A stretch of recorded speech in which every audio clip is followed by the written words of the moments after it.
Ouais, c'est un peu neutre l'amour que je m'envoie. Neutre à la fois dans le sens où je m'en envoie pas forcément, enfin en tout cas je m'aime de façon neutre. À la fois parfois j'aime bien la personne que je suis et plus tard dans la journée, je vais pas du tout aimer la personne que j'étais le matin. Dans le sens où je vais faire quelque chose, notamment, je sais pas, dans la journée, en utilisant l'énergie dont je vous ai parlé. Et le soir, je vais attendre, mais pourquoi est-ce que j'ai fait ça quoi. Franchement, je suis qui pour faire ça et je vais me repasser la journée en boucle en me disant, bah là je dois pas être comme ça, là je dois être comme ça. Et donc, en fin de compte, enfin, à la fin de la journée, bah, je me serais aimé et pas aimé à peu près pareillement, je pense. C'est vrai que c'est une bonne question. Si ça revient pas à zéro, bah, je pense que si ça revient pas à zéro, on est plus dans le négatif que le positif quand même. Donc je pense que ça s'accumule sur peut-être plusieurs jours, mais que le, un fort événement positif va équilibrer tout ça, ou en tout cas le va rattraper, quoi. Donc oui, quand je dis revenir à l'équilibre, c'est peut-être pas jour par jour, mais à la longue, il y a un équilibre qui s'installe de ce fait-là. Mes blessures physiques, non, je les aime pas. Mes blessures mentales, morales, je les aime autant que je les déteste. Parce que je trouve qu'elles m'ont apporté autant de positifs que de négatifs, que j'ai pu avancer dans la vie grâce à elles, mais qu'elles me retiennent encore vachement sur le passé. Donc ça m'a permis d'avancer, mais pas entièrement.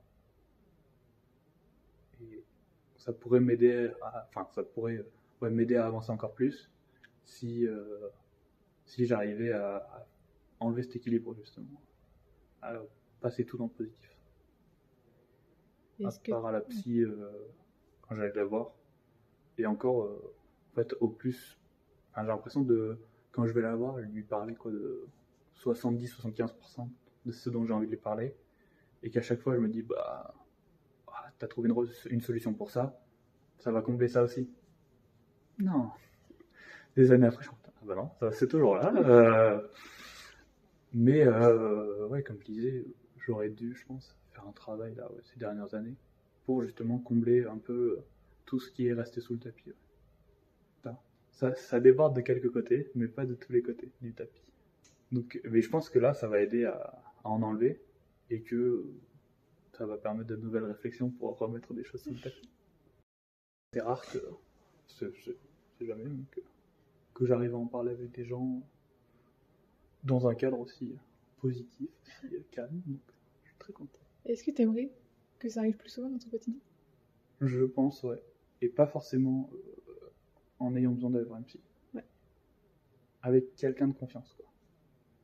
Et ça voudrait dire mettre en place une confiance plus grande que celle que j'ai déjà avec les gens. Et je sais pas si c'est possible actuellement ou bientôt. Les deux.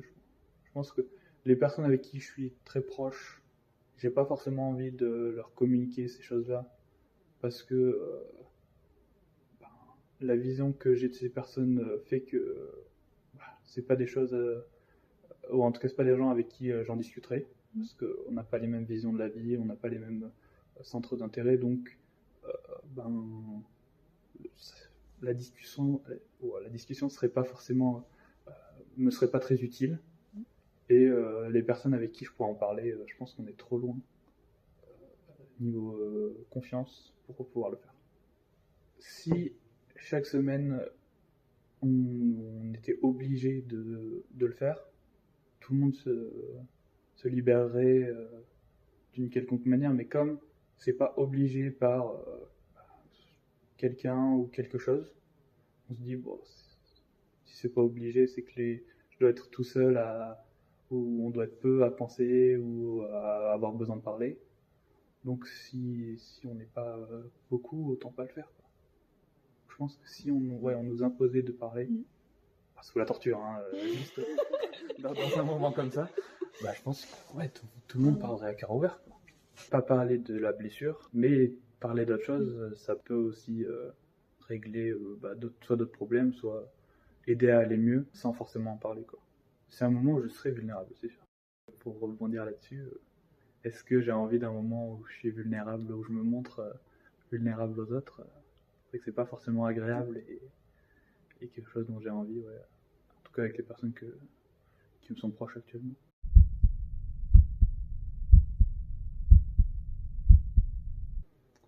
Alors oui, j'ai des vulnérabilités, mais qui me sont pas, enfin qui m'affectent peu, parce qu'elles sont plus vieilles, des opérations de quand t'es petit et des trucs comme ça, mais qui me sont pas, qui jouent pas en tout cas sur mon état actuel, que ce soit physique ou moral.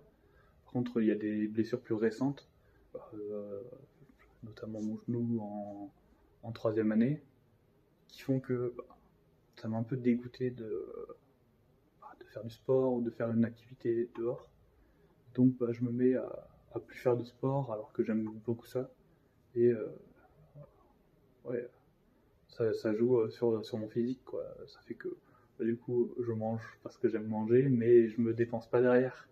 Donc j'accumule un peu et j'ai envie de faire du sport, mais j'arrive pas à me donner le coup de fouet qui fait que je vais aller faire ci ou je vais aller faire ça. Et quand je me le donne, c'est jamais très long, quoi. C'est, c'est jamais sur une période ouais, enfin, en tout cas, c'est pas quelque chose qui va revenir. C'est pas une activité que je vais faire plusieurs fois, c'est un one shot. Et puis après, je vais me dire, bah, c'est bon, je fais du sport, je peux en refaire une prochaine fois. Et la prochaine fois, elle arrive des mois plus tard parce que j'ai perdu un peu cette envie-là. Quand je fais pas grand chose, j'ai des petites douleurs, alors que quand je fais du sport, j'en ai pas. Et donc, ces petites douleurs me font penser que si je fais du sport, bah... Et il y a aussi le truc de. J'ai envie de tester des nouveaux sports, mais j'ai pas forcément envie d'aller m'inscrire quelque part et de débarquer. De... Salut, j'arrive, je viens tester, parce que c'est un peu ce qui s'est passé avec le hand, même si j'avais fait du hand avant. Bah, c'était tellement contraignant de devoir aller toutes les semaines chez le kiné, faire des exercices tous les jours, que c'était ouais, c'est ça qui m'a plus dégoûté. Le même effet, c'est compliqué, mais en tout cas un effet qui m'apporte à peu près les mêmes choses mentalement, parce que je me suis remis pas mal à la lecture là depuis le stage, et c'est vrai que ça m'apporte autant de bien mentalement qu'une bonne séance de sport, quoi. Donc,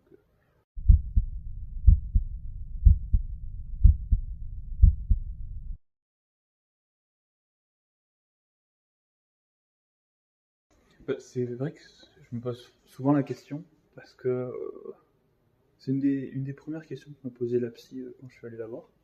Et ma réponse a été que je, j'étais un pêle-mêle de tous les gens que j'avais rencontrés dans ma vie. Que j'étais la personne qui leur plaît le plus à chaque fois, enfin pour chacune d'entre elles.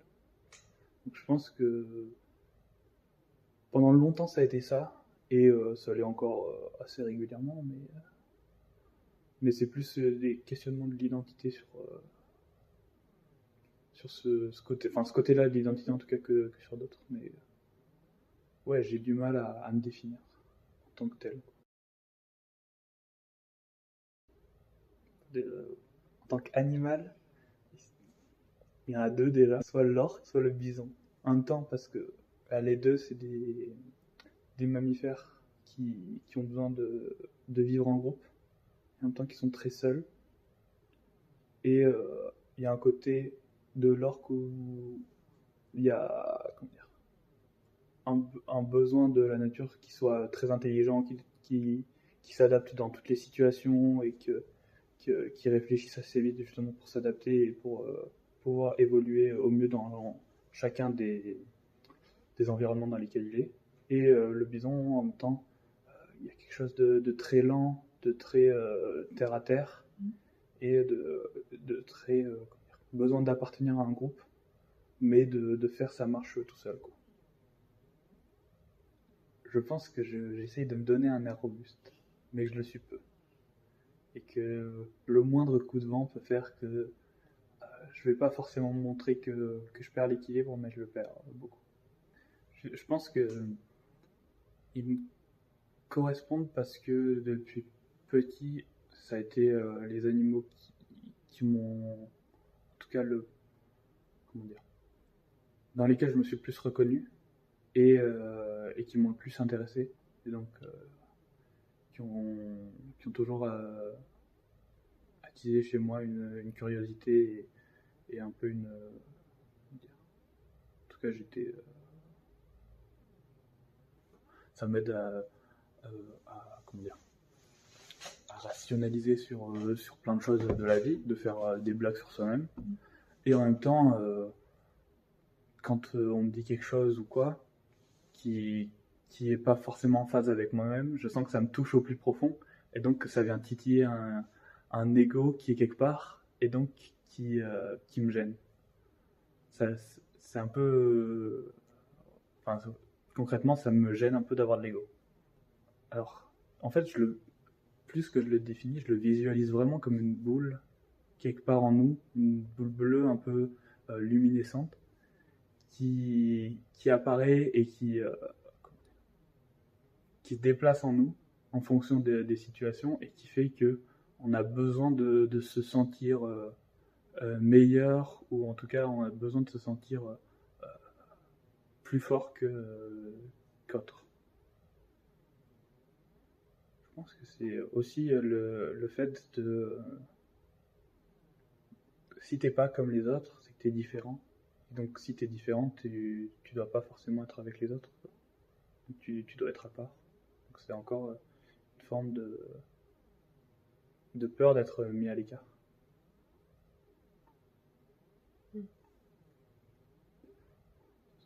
Par exemple, je fais beaucoup de blagues sur mon poids, parce que d'un côté, ça me saoule un peu de pas faire de sport, de prendre du poids, et en même temps, je rationalise en faisant de l'humour, et en voyant que ça fait rire les gens. D'un côté, je me dis, bon, si ça fait rire les gens, alors c'est pas si grave. Et puis, en fin de compte, c'est pas si grave dans la vie. Donc, ouais, c'est à la fois quelque chose que j'utilise comme humour, qui m'aide à rationaliser les choses de la vie. Je pense que je fais sur tout, parce que tout peut faire rire, et en même temps, faire une blague sur un défaut que j'ai, ou un truc où je me sens pas bien ou quoi, bah, ça peut m'aider à le faire passer. Donc en le faisant passer de cette manière-là, ou en le diminuant de cette manière-là, bah, ça m'aide à avancer. Donc, surtout, je peux faire de l'autodérision. En tout cas, je trouve ça important de ne pas mettre d'un côté des choses qui pourraient s'arranger avec l'autodérision, alors que là, ça s'arrange comme ça. Je me sens content de les avoir fait rigoler. Et je me sens content parce que ça veut dire que à la fois ça montre que j'ai de l'autodérision, et à la fois, ok, les gens ils ont peut-être capté que j'avais ce défaut, ou que j'étais comme ci ou comme ça, et que ça les fait rire que je le notifie moi-même. Donc ouais, je suis content.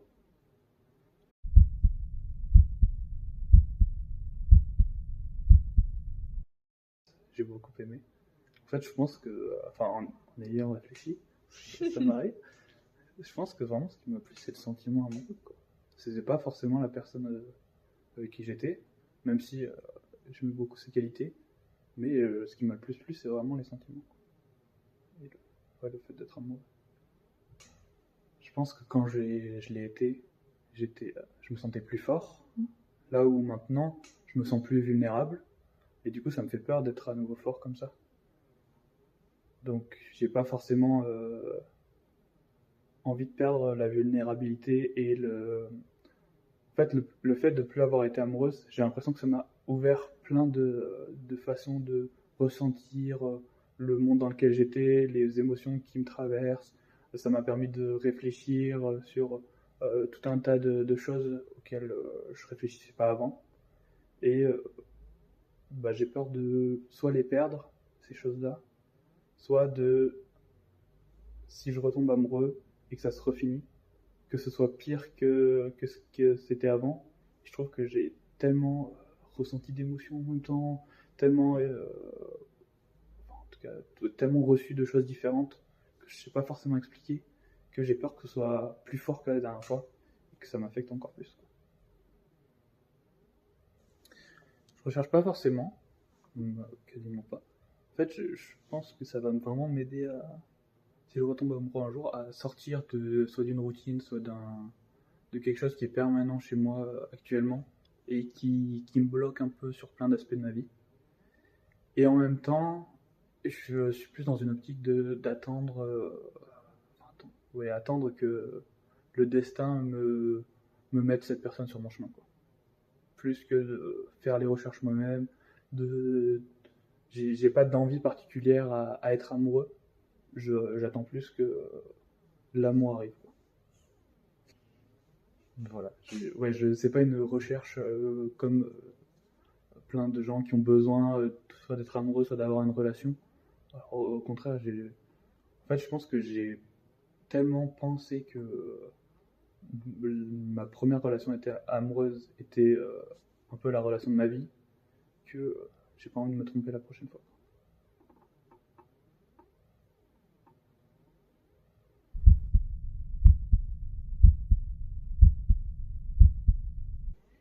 C'est quelque chose qui a débarqué dans ma vie assez jeune, de par plein de choses, notamment l'arrivée d'Internet, le fait que j'ai Internet un peu en libre accès chez moi.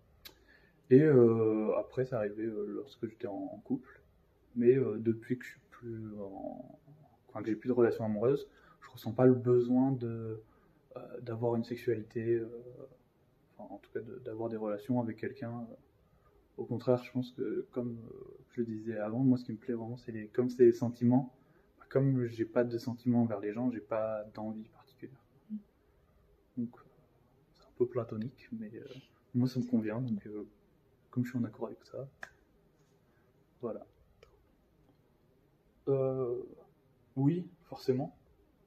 Notamment quand t'es au collège, oh t'as regardé ça, t'as regardé ça. Donc concrètement, le fait d'avoir été au collège m'a fait découvrir les vidéos X, tout ça. Donc a fait que j'en ai consommé, quoi.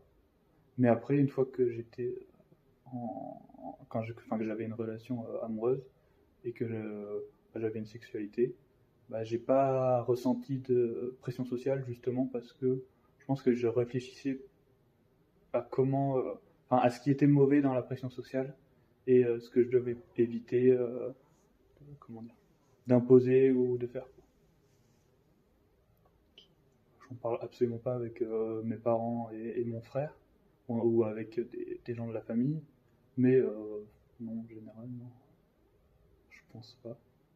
Comme c'est pas quelque chose vraiment dont je ressens le besoin et qui arrivera un jour ou l'autre quand je retomberai amoureux ou à un autre moment si s'il y a une situation différente, quoi.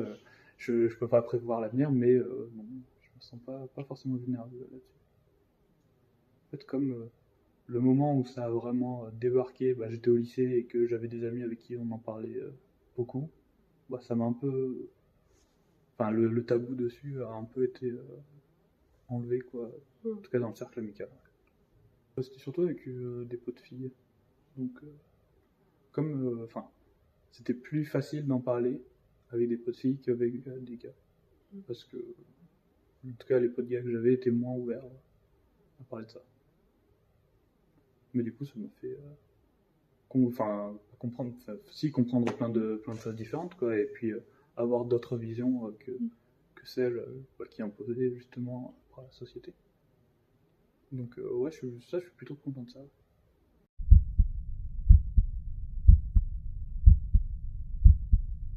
Ouais, je vais pas mentir en disant que j'y ai pas déjà réfléchi, mais je pense que j'ai deux visions principales. Dans le sens où j'ai pas forcément peur de la mort. J'ai plus peur de ce qui arrive avant, tout ce qui est souffrance, tout ce qui est maladie longue, tout ce qui est douleur, que de l'état pur et dur de la mort.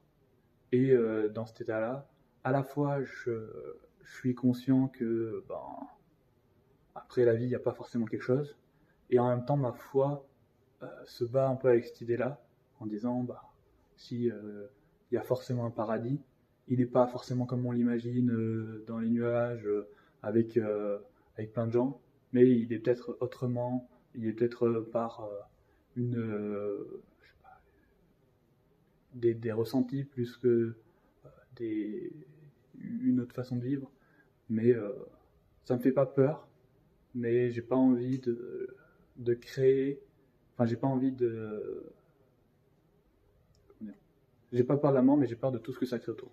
Donc que ce soit les douleurs, la souffrance, et à la fois pour moi et à la fois pour les proches que j'ai. Ouais.